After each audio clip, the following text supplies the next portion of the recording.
what you have to do in the world is different. How you do it is different. When you talk about pressure, you're not talking about what to do and what not to do, you're talking about how of life. If running a design school is becoming a big pressure, living as a business person is becoming a pressure, don't do it, just walk the beach. But there also pressure, isn't it? So the pressure is not because of the job or the position that you've taken.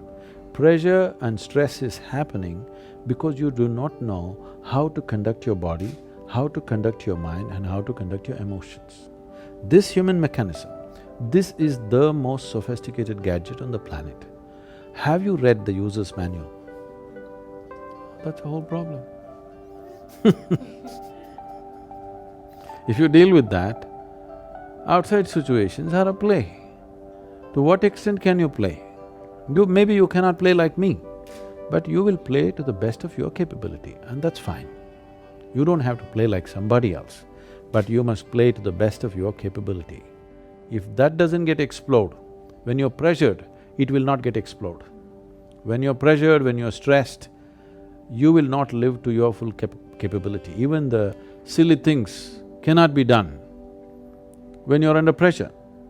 If you're in a certain level of calmness and sweetness within you, your body and your intelligence will work at its best.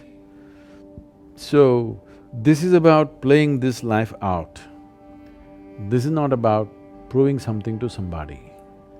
It is just that if you want to succeed, it's only success that ultimately everybody around you will respect, okay? If you want to succeed, you must learn to harness your physical body and your mind the fullest possible way. So only two things. And of course, harnessing the external situations, but that harnessing the external situations essentially depend upon how well you can harness your own intelligence and your body.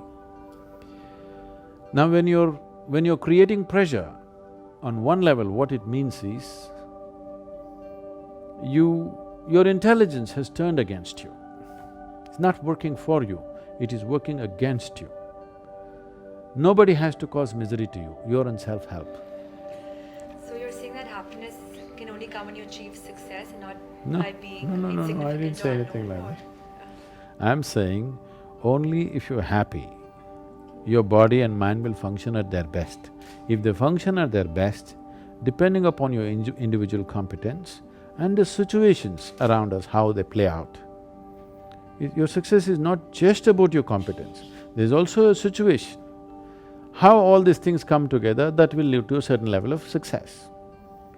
So I'm saying the way you are is the first step, what you do is the next step. But everybody is trying to fix it the other way around and it'll never work.